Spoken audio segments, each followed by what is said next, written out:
नमस्कार।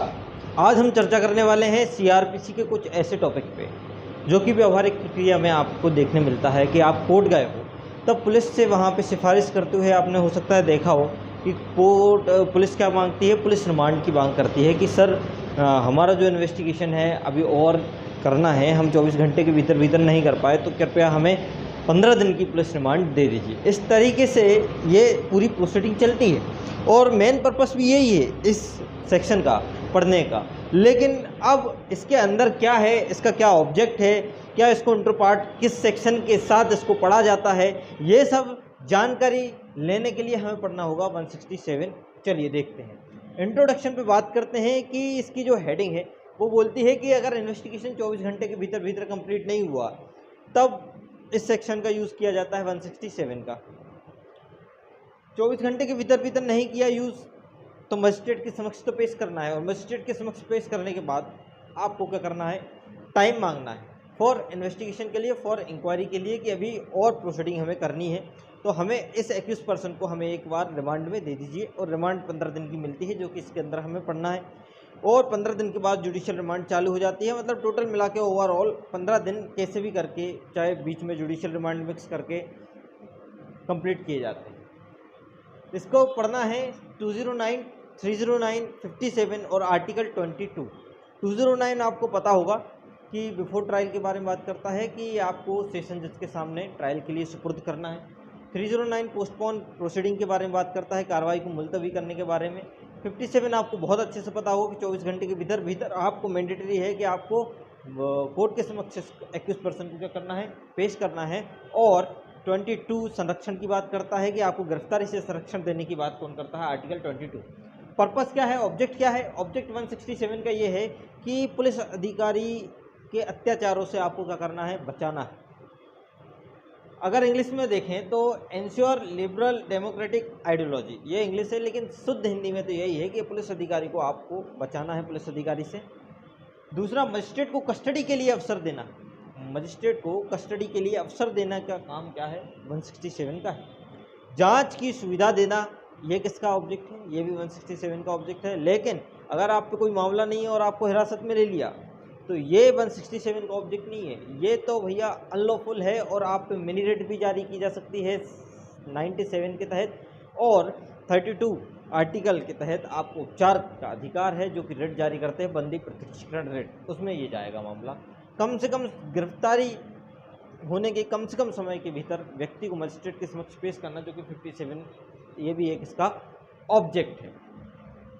बैरेक्ट के अंदर क्या पढ़ना है, आइए देखते हैं। किन सर्कमस्टेंसेस में 24 घंटे के भीतर भीतर मजिस्ट्रेट को पेश करना है, मतलब 24 घंटे के अधिक आपको हिरासत में नहीं लिया जाएगा, कस्टडी में नहीं लिया जाएगा। ये बात करता है पहला, विदाउट वारंट अगर आपको अरेस्ट कर लिया गया है तो आप पुलिस की कस्टडी में रहेंगे, पुलिस की कस्टडी में रखा जाएगा।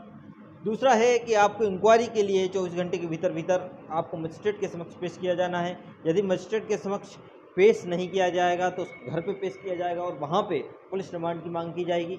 और अगर 24 घंटे से अधिक का आपको अगर समय चाहिए है तो आपको क्या करना पड़ेगा, स्पेशल ऑर्डर लेना पड़ेगा कोर्ट का। और इंचार्ज ऑफ पुलिस ऑफिसर द्वारा क्या किया जाएगा, अरेस्ट किया जाएगा। लेकिन इंचार्ज ऑफ पुलिस ऑफिसर हम अच्छे से पढ़ सके हैं, not below the rank of sub inspector remand before the magistrate, जिसके समक्ष आप रिमांड मांगने गए, एक्यूज पर्सन को जिसके समक्ष पेश किया गया है। केस डायरी फॉरवर्ड आगे भेजी जा सकती है, जिसके समक्ष आपने एक्यूज पर्सन को भेजा है उसकी एक प्रविष्टि, इसकी कॉपी आप किसको, जुडिशियल मजिस्ट्रेट को आप भेज सकेंगे। तो ये सब हमें इसके अंदर पढ़ना है। अब हम बैरेक्ट के बारे में बात करते हैं कि बैरेक्ट की सिनॉप्सिस कैसे होते हैं। आइए चार्ट के माध्यम से देखते हैं कि क्या बोलता है वो।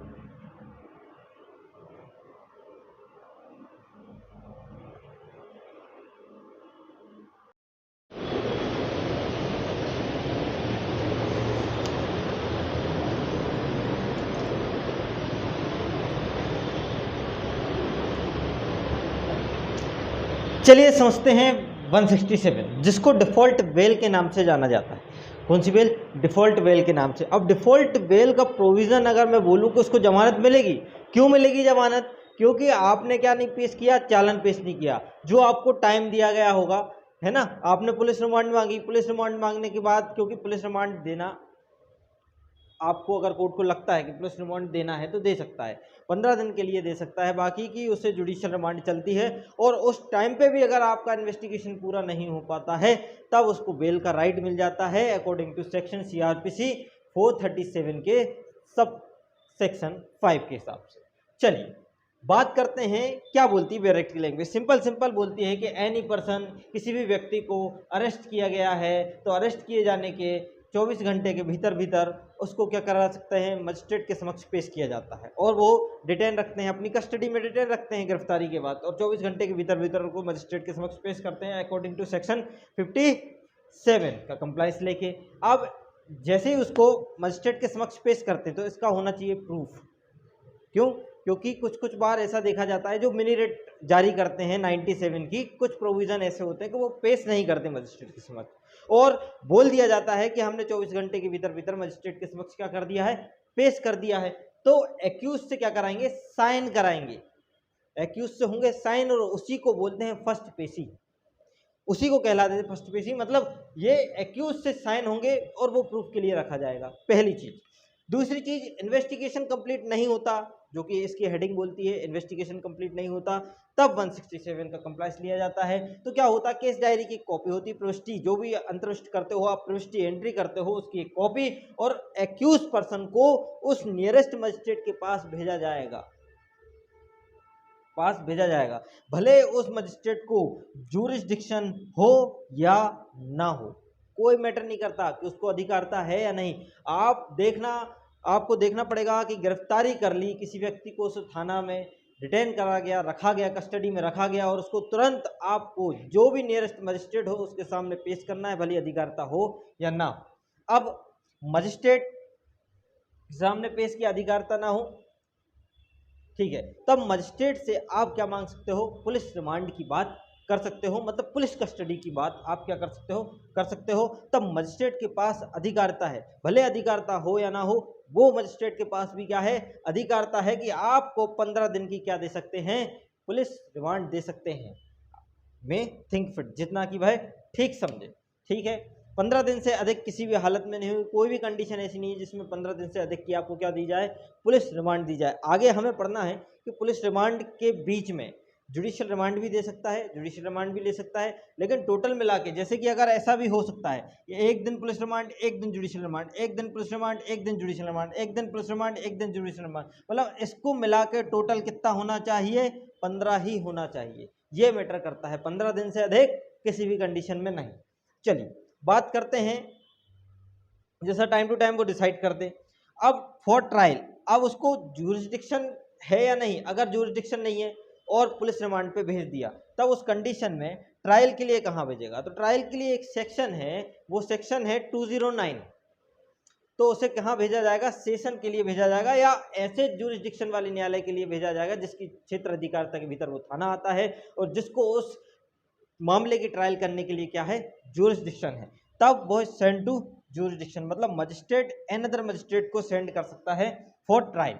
चलिए इसके प्रोवाइजो के बारे में बात कर लेते हैं कि इसका प्रोवाइजो क्या बोलता है। इसका प्रोवाइजो बोलता है कि मजिस्ट्रेट पुलिस रिमांड देता है 15 दिन की, और साथ ही साथ जुडिशियल रिमांड भी देता है, जो कि मैंने एग्जांपल के तौर पे लिखा है कि टोटल कितना होता है, 90 डेज। तो 90 डेज की कंडीशन कब बनेगी, 90 डेज की कंडीशन तभी बनेगी जब आपको 10 साल से अधिक की सजा वाला आपने क्या किया है, अपराध किया है, या 10 साल से अधिक की सजा वाले मैटर में गिरफ्तार किया गया है, डेथ सेंटेंस LI वाले मैटर में आपको क्या किया गया है, गिरफ्तार किया गया है, तो मजिस्ट्रेट आपको जुडिशियल रिमांड दे सकता है। उसी के अंदर इंक्लूड किए जाते हैं वो पुलिस रिमांड के क्या डाटा, जैसे कि 15 दिन प्लस 75 दिन, टोटल मिला के कितना आएगा आपका 90 दिन। और 90 दिन कब आएगा, जब आप 10 साल से ऊपर का अपराध किया है। दूसरा है कि 60 दिन की पुलिस रिमांड, 60 दिन की जुडिशियल रिमांड के बारे में बात होती है कि 60 दिन की रिमांड कब हो, तो 60 दिन की ये होगी जब 10 साल से कम वाले मामले के अपराध में आपको गिरफ्तार किया गया है, तब उस कंडीशन में वही सेम प्रोविजन 15 दिन की आपकी पुलिस रिमांड, और इसको मिक्स करेंगे किसके साथ, आपकी जुडिशियल रिमांड, टोटल मिला के 90 दिन होना चाहिए, टोटल मिला के 60 दिन होना चाहिए। ठीक है, अब बात करते हैं कि अगर 60 दिन हो गए, डिमांड करी, 15 दिन की पुलिस रिमांड हो गई, उसके बाद आपने इन्वेस्टिगेशन पूरा नहीं कर पाए, तब कोर्ट एक बार यदि पुलिस रिमांड दे देता है और आप इन्वेस्टिगेशन पूरा नहीं कर पाते, तब आपको दोबारा पुलिस रिमांड नहीं मिल सकती, हमेशा एक्यूज पर्सन को जुडिशियल रिमांड में ही भेजा जाएगा। ये मैंडेटरी है। क्लियर बात है। अब जैसे ही आपने 90 दिन भी हो गए, 60 दिन भी हो गए, आपने क्या चालान पेश नहीं किया, 173 जो कि बात करता है पुलिस रिपोर्ट के बारे में, चालान के बारे में, ठीक है। तो 173 के 2 के हिसाब से अगर आपने चालान पेश नहीं किया, तब उस एक्यूज पर्सन को जमानत पर रिहा करने का उसका क्या बन जाएगा, राइट बन जाएगा, उसका अधिकार बन जाएगा, और आपको जमानत देना ही पड़ेगी। मजिस्ट्रेट को जमानत देने के लिए फिर क्या हो जाएगा, वो बाउंड हो जाएगा, क्योंकि उसको कैद में रखने का, उसको कस्टडी में रखने का कोई अधिकार ही नहीं बचा, क्योंकि पुलिस ऑफिसर ने बहुत ही डिले कर दिया। जो कि मैंडेटरी प्रोविजन है 90 दिन और 60 दिन, ज़्यादा से ज़्यादा आप रिमांड रख सकते हो, लेकिन उन्होंने चालान पेश नहीं किया, तब उसका बेल का राइट होगा chapter 33 according to section CRPC 137 का सबसेक्शन 5 के हिसाब से। अब इसमें जो ए और बी पॉइंट है, ए पॉइंट सीधा सीधा बोलता है, वो बोलता है निरोध प्राधिकृत नहीं करेगा जब तक कि पेश ना किया जाए। मतलब अननेसेसरी डिटेन क्यों करेगा, आप चालान पेश करो, यदि आप पेश नहीं करोगे तो हम रिहा कर देंगे, पहली बात बोलता है। दूसरी बात बोलता है कि जेएमएससी को जब तक कि हाई कोर्ट पावर ना दे दे, वह रिमांड का ऑर्डर दे ही नहीं सकता, पुलिस रिमांड का ऑर्डर दे ही नहीं सकता। मतलब जेएमएससी जुडिशियल मजिस्ट्रेट सेकंड क्लास को पुलिस रिमांड देने का क्या नहीं है, अधिकारता नहीं है, लेकिन जब उसे हाई कोर्ट अगर ऑथराइज कर दे तब उसकी अधिकारता बन सकती है। ठीक है, एक केस लॉ के बारे में चर्चा करूंगा, केस लॉ इंपोर्टेंट है। वो केस है बिपिन शांतिलाल वर्सेस गुजरात का। बिपिन शांतिलाल वर्सेस गुजरात के मामले में यह हुआ था कि पुलिस चालान पेश करने में विफल रहती है, और जो एक्यूज पर्सन होता है वो भी जमानत पाने में क्या रहता है, विफल रहता है। मतलब उसको अपने अधिकार के बारे में पता नहीं रहता। तब मजिस्ट्रेट के सामने जो प्रोसिक्यूशन है, पुलिस है, वह यह तथ्य रखती है, यह फैक्ट रखती है कि एक्यूज पर्सन को उस चीज़ के बारे में तो नॉलेज नहीं था, और हम लोगों ने क्या किया, हम लोगों ने चालान उसके बाद पेश किया, है ना। तो जब उसको रिहाई नहीं किया गया और हमने चालान क्या किया, पेश किया गया, तो मजिस्ट्रेट का कहना ये था, सुप्रीम कोर्ट का कहना ये था कि भले ही उस व्यक्ति को अपने राइट के बारे में नॉलेज ना हो, लेकिन जो मैंडेटरी प्रोविज़न है सीआरपीसी में 60 दिन और 90 दिन, और 60 दिन और 90 दिन के भीतर यदि आपने चालान पेश नहीं किया, तो यदि उसके बाद आप चालान पेश करते हो तो वो क्या नहीं होगा, मान्य नहीं होगा, और उसको जमानत का क्या हो जाएगा, अधिकार होगा, और उसे जमानत पे रिहा किया जाएगा।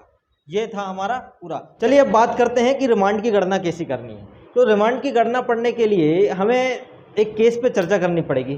केस है मदिवा प्रदेशित वर्सेस रुस्तम, 1995 का केस है, बहुत फेमस केस है। उसमें बताया 90 और 70 डे जो 60 डे है उसकी गणना कैसे होती है।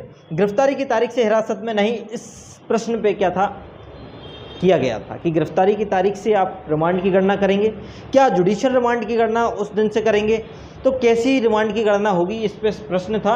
हाई कोर्ट ने उसको बेल दे दी थी।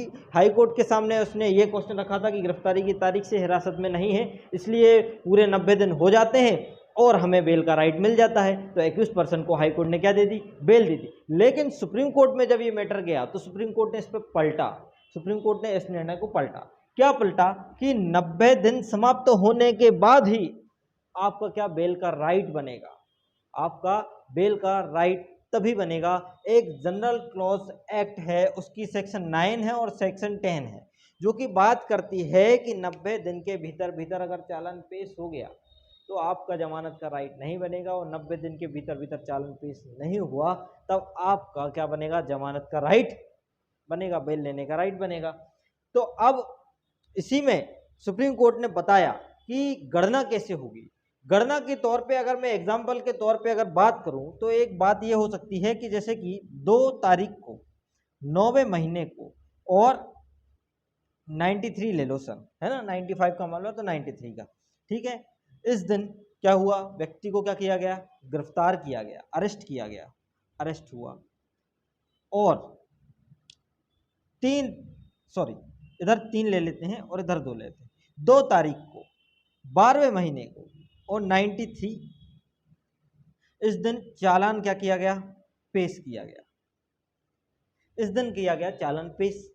तो आप खुद देखिए कि अब दोनों में से कोई एक दिन को तो छोड़ना पड़ेगा। तो सुप्रीम कोर्ट ने बोला कि दोनों में से कोई एक दिन को क्या किया जाएगा, बाहर किया जाएगा। अब गणना कैसी होगी, यहां से चलेंगे तो 27 सितंबर चलेगा पूरा, ठीक है, मतलब 27 दिन किसके चलेंगे, सितंबर के चलेंगे, 31 दिन अक्टूबर के चलेंगे, 30 दिन अपने नवंबर के चलेंगे, और एक लास्ट बचा वो दिन कितना चलेगा, दिसंबर का चलेगा। टोटल काउंट कर लो तो 89 हो रहा है। और 89 के भीतर भीतर क्या किया गया था, चालान पेश किया गया था। इसलिए हाई कोर्ट के जजमेंट को सुप्रीम कोर्ट ने क्या कर दिया गया था, उलट दिया गया था। तो ये वाली ऐसी काउंटिंग चलती है, मतलब एक ना एक दिन आपको क्या करना पड़ेगा, एक्सक्लूड करके चलना पड़ेगा। साथ ही साथ इसी के भीतर बोला गया कि 90 दिन अगर हो गए और 21% को बेल का राइट मिल गया, तो लेकिन अगर 21% जो बेल के राइट में जो बताया गया है 137 के 5 में जो सिक्योरिटी वगैरह मांगी जाती है, अगर वो देने में असफल रहता है, वो नहीं देता, तब भी उसको क्या नहीं दी जाएगी, फिर बेल नहीं दी जाएगी। तो ये हमारा रिमांड की गणना के बारे में था। इसको पूछा जाए हो अगर आपको नॉलेज के हिसाब से है कि रिमांड की काउंटिंग कैसे करते हैं, कि भैया कि पीरियड ऑफ रिमांड कैसे काउंट करते हैं, तो ये इसके बारे में था। चलिए अब हम नेक्स्ट पॉइंट पे बात करते हैं, 162 के ए पॉइंट पे। ये बात करता है एग्जीक्यूटिव मजिस्ट्रेट की पावर, बताता है रिमांड देने की, और ये रिमांड देने की पावर है 7 दिन। क्यों, रीज़न क्या है, क्यों एग्जीक्यूटिव मजिस्ट्रेट को पावर दी गई कि 7 दिन की रिमांड देगा? जब पुलिस अधिकारी किसी व्यक्ति को क्या करता है, अरेस्ट करता है, और अरेस्ट करने के 24 घंटे के भीतर भीतर उसे जुडिशियल मजिस्ट्रेट के पास भेजा जाना पड़ता है। लेकिन जुडिशियल मजिस्ट्रेट जब नहीं मिल पा रहा, पहली चीज़, तब आपको एग्जीक्यूटिव मजिस्ट्रेट को क्या होगी, प्राधिकारी होगी, अधिकारिता होगी कि वह रिमांड दे आपको 7 दिन की। ये वाली बात है। मतलब इसमें देखा गया है कि एग्जीक्यूटिव मजिस्ट्रेट को पावर होगी किसकी, मेट्रोपॉलिटन मजिस्ट्रेट की, और जुडिशियल मजिस्ट्रेट की पावर दी जाएगी। इसी के साथ जो प्रविष्टि, जो केस डायरी में जो प्रविष्ट किया जाता है, एंट्री की जाती है, वो और एक्यूज पर्सन को भी किसके समक्ष भेजा जाएगा, एग्जीक्यूटिव मजिस्ट्रेट के समक्ष भेजा जाएगा। अब 167 के 3 पे बात कर लेते हैं। 167 का 3 बोलता है रीजन रिकॉर्ड के बारे में, कि रीजन रिकॉर्ड किया जाएगा अगर 7 दिन की उसने क्या दी है, रिमांड दी है, तो 7 दिन की रिमांड टोटल होनी चाहिए। मतलब उसी में आपकी पुलिस रिमांड है, उसी में आपकी जुडिशियल रिमांड है, मतलब टोटल रिमांड क्या होनी चाहिए, 7 दिन कुल मिलाकर। और 7 दिन जैसे ही खत्म होते हैं, एक्यूज पर्सन को बेल का अधिकार मिल जाता है कि उसे जमानत पर रिहा करने का आपको क्या हो जाता है, उसका राइट हो जाता है। लेकिन जब उसको जमानत पर रिहा करने का राइट कब नहीं बनेगा, इसकी कंडीशन है, इसकी कंडीशन है उस दशा में नहीं होगा जब उसको और आगे क्या करना है, निरोध रखना है, डिटेन रखना है। किसकी ऑर्डर किसका होगा, कॉम्पिटेंट मजिस्ट्रेट जब ऑर्डर दे दे, किसको, एग्जीक्यूटिव मजिस्ट्रेट को, कि इस व्यक्ति को 7 दिन से और अधिक डिटेन रखा जाएगा, इसलिए उसको क्या जमानत पर नहीं छोड़ा जाएगा। प्रोवाइजो ये है कि अवधि की समाप्ति के पूर्व जो केस डायरी की कॉपी है, एंट्री की कॉपी, और जो अभिलिखित किए गए हैं आपने जो रीजन रिकॉर्ड है, और जो एक्यूज पर्सन है, उसको भी क्या करना पड़ेगा, कॉम्पिटेंट मजिस्ट्रेट के समक्ष पेश करना होगा। 167 का 4 बात करता है कि इस ऑर्डर की कॉपी जो मजिस्ट्रेट ने दी है या अन्यथा मजिस्ट्रेट ने दी है, किसको पेश की जाएगी, वो चीफ जुडिशियल मजिस्ट्रेट को पेश की जाएगी, सेंड करी जाएगी। 167 का 5 क्या बोलता है, 167 का 5 बोलता है कि आपकी ट्रायल हो गई है, लेकिन इन्वेस्टिगेशन ड्यूरिंग है, तो इन्वेस्टिगेशन 6 महीने के भीतर भीतर क्या होनी चाहिए, कंप्लीट होनी चाहिए। यदि 6 महीने के भीतर भीतर कंप्लीट नहीं हो गई, तो आपका जो मामला है वो क्या कर दिया जाएगा, रद्द कर दिया जाएगा, कैंसिल कर दिया जाएगा। और इसी के साथ यदि स्पेशल अगर आपका कारण है, स्पेशल रिकॉर्ड है, रीज़न है, तब आपको 6 महीने से अधिक दिया जाएगा इन्वेस्टिगेशन के लिए। लेकिन एक इसमें ही बोला गया है कि यदि स्पेशल न्यायपीठ बैठी है, विशेष न्यायपीठ बैठी है, तो वह वारंट ट्रायल को क्या कर सकती है, समन ट्रायल में परिवर्तन करके उस मामले को संक्षिप्त निपटारा कर सकती है। तो ये हमारा पूरा ओवरऑल था। इसी के साथ हम बहुत जल्द मिलते हैं नए वीडियो के साथ। नमस्कार, शुक्रिया, धन्यवाद।